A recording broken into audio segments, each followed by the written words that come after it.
Hi, my name's Heather Roy. I'm a professional director and have worked in this area now since 2012.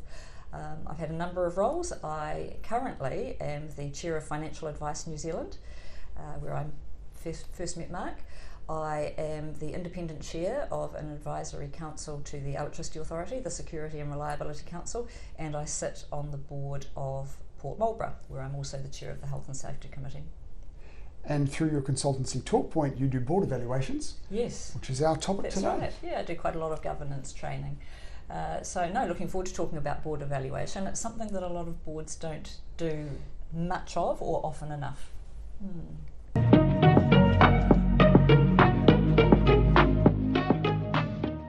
Hi, I'm Mark Banicevich, and as you just heard today, I have the pleasure of spending time with Heather Roy. Heather, thank you very much for your time. Oh, you're welcome. It's a pleasure. I'm really pleased to talk to you about this topic because this is something that you do on a regular basis about evaluating boards. I'll start with a general question. What are board evaluations and why should boards do them?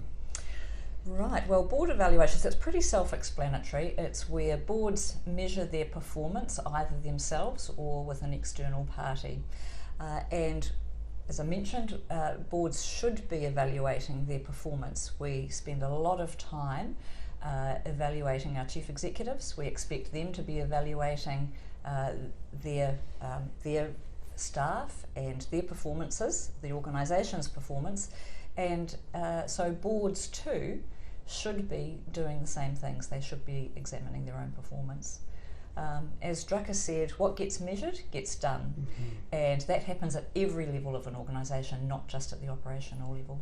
Right, so it's really important to have the people who are at the top guiding the business accountable themselves. Exactly. So that's what it's for. How are they performed and on what areas do you focus? There's a real raft of ways that you can measure a board's performance. So if I start at the really sort of lower end, it's boards evaluating their performance at each board meeting. It might be an annual performance that they perform internally. Right through to bigger evaluations where you get an external consultant in to do a board evaluation for you, which can be very thorough and where you often invite stakeholders to participate and give their feedback on how they think the board is performing. Board members are often asked to evaluate their peers sitting around the table. And then so it's very thorough feedback that they're getting, more in a 360-degree sort of aspect than a self-evaluation would be. Okay, are there any particular areas that you focus on when you're looking at board evaluations? Yeah, there are, and it differs widely from board to board. So with my boards, for example, that I chair, I will always appoint an observer to each meeting. That's one of the board members whose job it is just to be thinking about how the performance of the board is that day. And at the end of the meeting, that person is invited to give some feedback. So that's very informal feedback, but they'll be asked to provide feedback on what went really well in that meeting, what discussions did we have that were productive and flowed well, and where does that person think that some improvement could have been made in that meeting so that decisions were reached more quickly perhaps, or better decisions were reached. So that's a very informal way of doing it. When I'm chair, I meet with each of my board members at the start of every year and just have an informal conversation with them. I ask them what's going well for the organisation, where we could be doing better, what the board could be doing better to help the organisation's performance, and if there's anything that they would like to do in terms of professional development. That's something that's really overlooked with most boards. We expect our chief executives and our staff to be professionally developed. Directors also should feel an obligation, I think, to be professionally developed. And that means that boards too should actually provide some funding to do those things. And then the bigger evaluations, which we've just talked about, might be done for a lot of organisations perhaps once every 3 years or so. That's a bigger evaluation, perhaps taking that 360-degree view. And often an external agent will be asked to come and do that evaluation for you. And it brings out other issues that sometimes people are more reluctant to talk about when you're self-evaluating. Right, because a lot of that, the questionnaires and things the board members do on each other and on themselves are anonymised, aren't they? That's right, yeah. Right. So people will get aggregated feedback, not individual feedback from a particular person, which is, people are more willing to be free and frank in that situation on the whole. Yes. You mentioned other stakeholders being involved, particularly in those external valuations. What sort of stakeholders would you involve? Well, if you're part of a membership organisation, you might ask some key members who have a lot of involvement with the way the board operates or the strategy is developed to provide some feedback. You might do a survey amongst a few key stakeholders, people that you have a lot of toing and froing with or engagement with, you might ask. So if you took the example of Financial Advice New Zealand, you might ask the FMA how they would evaluate the board's and the organisation's performance. So that's just one example, but that they will have a view on how the organisation is operating, and often it's really helpful to know what that view is. Would some of those stakeholders sometimes be key suppliers or providers of?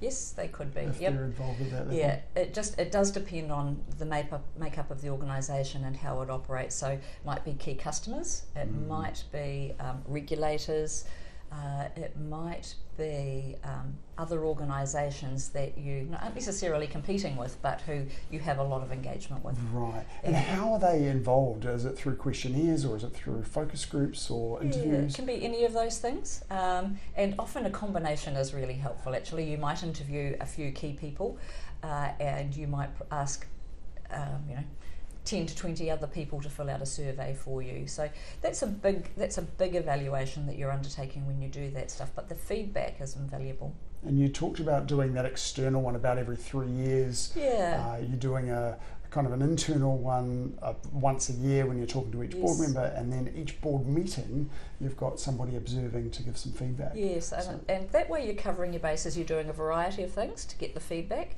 What you're looking for, of course, is consistency. Are you getting a consistent message from that very low-key type of evaluation and your annual evaluation and your 3-year evaluation? Yeah, right. Okay. What are some of the common challenges you face when you're conducting board evaluations, and how do you overcome them? Yeah, again, it depends on the type of organisation, but I think people are often, especially when you start a process like this, put a program in place of how you're going to evaluate the board, people are often quite nervous about how that might pan out. Are they personally going to be criticised?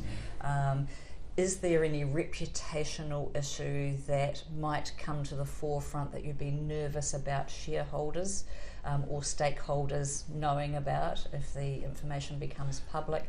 Those sorts of things. So I think those, for most organisations, are the biggest challenge.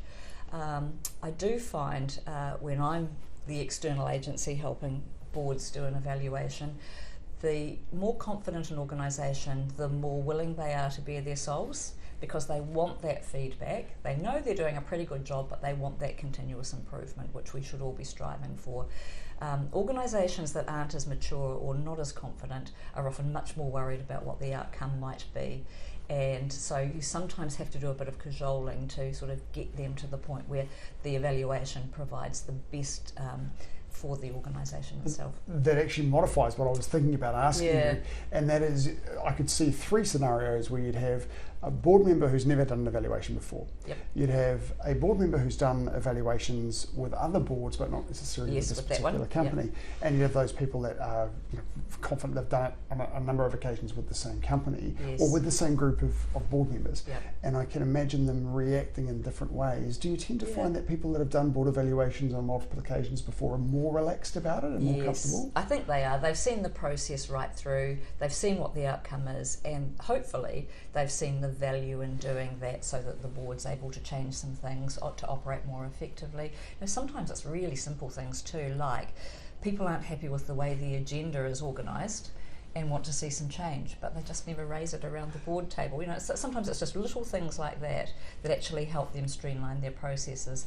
Other times it can be quite big things. So if you've got a couple of board members who are often in conflict or they have different views about things, sometimes those personality or style type issues come out in a bigger evaluation. And it does mean that you can then start to tackle those. Easier to sort of ignore them and just hope that people will behave well on the day, but sometimes that's not the case, and having an external evaluator can sometimes help you work through those issues. So you find yourself as being a mediator as well? Sometimes, not terribly often, but have struck that, yes. Right, which actually relates to my next question. I'm going to ask you, how do you address underperformance or conflict within the board during the evaluation process? And if you've got any examples that you can blindingly share. Yeah, I'll think about that. So are you talking about conflict as the processes, or conflict around the board table? Either of those things could happen, yeah. Yeah, I think that firstly it's important to identify the behaviour and why it's happening. Sometimes there's very good reasons for it, but they're just not obvious to everybody. You'd hope that a chair would have already identified that there's an issue and spoken to the individuals involved, particularly in a conflict situation, and tried to get to the bottom of that themselves. If that's not been productive or helpful, sometimes an external evaluator can help with those, but I think there's always explanations for why conflict happens and how it's evolved, and sometimes getting to the root of that and being able to then tackle it with a clear understanding of why the behaviours exist is, you've got to be a psychologist, really. And a mediator and an evaluator, yes, right? The role's getting bigger. That's right. And look, if those things can't be resolved and it's interfering with the way the board is able to make wise decisions, then one of those people, or probably both of them, may have to go. Right, and which I guess kind of is going to come towards answering the other situation is about underperformance. Yes. If you're one of the more underperforming directors, how do you deal with that as an evaluator? Yeah, I think it has to be clear to everybody that that's happening, and why. And so I think when board members evaluate each other, particularly when they do it in survey form or in an individual interview, people are much more forthcoming than they might be around a board table. We're polite in New Zealand, aren't we? We just don't like offending people. Yes. And sometimes they're difficult conversations to have, but if somebody is underperforming once that's identified, if their performance can't be lifted, then that needs to be tackled head on. Sometimes it's just the fact that people actually require some training. They might be new to governance, but they might have good skills and experience. It's just they're not quite sure how to bring those out around the board table and during meetings. So that's the first port of call, I think. Try and tackle it by lifting that performance. Professional development is important for directors, as it is for every part of it, every member in an organisation. If it's something more than that and the person just isn't suited to the role, you'd like to think that a rigorous recruitment process will have screened that out, but if it hasn't, then ultimately the chair probably needs to move to do something a little more radical about an underperforming member. And in terms of recruitment, often that's determined by the resources of the entity, right? So at the larger end of town, you've got a lot of resource to do that. Not-for-profits, smaller businesses, often they take directors who are willing to stick their hand up. Yeah, and particularly voluntary organisations which still need to perform at a particular level, but you're right. And my boards end up doing quite a lot of the recruitment process myself, because I think that nobody understands and appreciates the skills and experience you need sitting around your board table than you do. And so the board subcommittees for recruitment are very important. And recruiters can be expensive, particularly for organisations that don't have a lot of money. If you've got people with good skills and can do the recruitment process themselves, you can get really good quality directors sitting around your table. And there's a lot of people looking for directorships. So usually if you advertise in the right way and reach out to the right people, there's no reason why even small organisations with very little in the way of funds can't recruit good quality directors. Any particular media you would suggest for people that are looking to recruit directors? I think in New Zealand we tend to go to Appoint Better boards and the IOD. They both have their notice boards with advertisements. And some of the recruiting firms do recruit directors, fewer than for chief executives and Yes. operational roles, but some still do have that function. And look, there's nothing wrong if you're a small local organisation from advertising in the local freebie newspapers. They're always looking for advertisements, and local people read the local news. Right. So that's often quite a productive way of finding good people locally. Okay, great. How do you benchmark a board's performance against industry standards or some sort of standard level? That's a bit harder. I think it's easier to benchmark against other governance standards. That's the easier part. I think an external evaluator can help a little with that.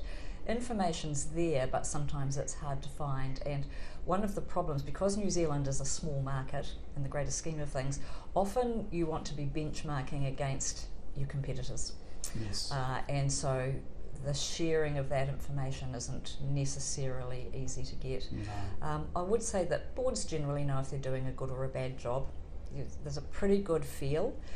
Chairs need to take a leading role in understanding that, and in self-evaluation processes, things should come out that you can work on and improve your productivity and your relationships and the way you operate. So it depends what industry you're in. Yes. And it depends exactly where you feel your gaps are in terms of where you need to lift your performance. Depending on the nature of the entity and the experience around the board table, it's not uncommon to have boards of people that haven't got any experienced directors around the table. That's right. As an evaluator, do you get involved in the board process and Yes. Identifying those gaps and things Yes, as well? absolutely. It's not just about the people, it is about the processes. And so we'll always, when we're doing a thorough board evaluation for a company, we will ask to see a set of board papers, we'll ask to see maybe a more complex business case, we'll ask to see the agenda, the risk register, the annual work plan. Sometimes the boards don't have these things, Yes. and that in itself is a good learning exercise for them, and we will often share templates for areas where they do have gaps. But those processes are crucial. And look, the agenda, if I can just touch briefly on agendas, Yeah, please. they really are very important to get right. So we've all been in meetings where it gets towards the end of the allocated meeting time and suddenly everybody's got to rush away half an hour early to catch a plane. If you've left your really meaty topics that need a lot of thought to the end of the agenda, you lose all of that expertise. Yes. And actually sometimes you lose your quorum and can't make a decision anyway. So my advice is always to do those hard thinking topics should be earlier on the agenda, and the more formulaic things like the minutes from the last meeting, which usually people have looked at before and had their chance to input to already, are just a ticking off exercise, and things like that can easily be left to the end of the meeting, where it doesn't matter if you lose a person or two. So that's just one little example of how you can improve processes quite significantly and get better value from your board members. Great, thank you. I've got one final question for you. Yes. What's the best governance advice you've ever received? I've always been very fortunate to have excellent mentors, and so I've received a lot of good advice over the years. I think if I really had to pick on one thing, it would be spend more time listening and watching and less time talking. And don't be afraid to ask the questions that will give you the information that you need to make wise decisions. So people, particularly when you've been sitting with a board for some time, are reluctant to ask the silly questions. Yes. It's great when you have a new board member actually, because they've got a window of opportunity to ask those questions. And I always say to people, you still have to ask them even if you've been there for a while, because if you don't know the answer to that question, there'll be at least one other person on your board who also doesn't know the answer to that question. Right. And so you've got to fill those gaps. So don't be afraid to, in fact, you're encouraging people to ask the questions that feel silly, but they really need to know the answers to do their job well. That's right. And extroverts, hold your tongues. Yeah. Which is me. Listen more, talk less. Yes, 2 ears, one mouth, right? Yeah. Heather, thank you very much for your time. I appreciate it. That's been great. You're welcome. I'll look forward to catching up again soon, and we'll see you next episode.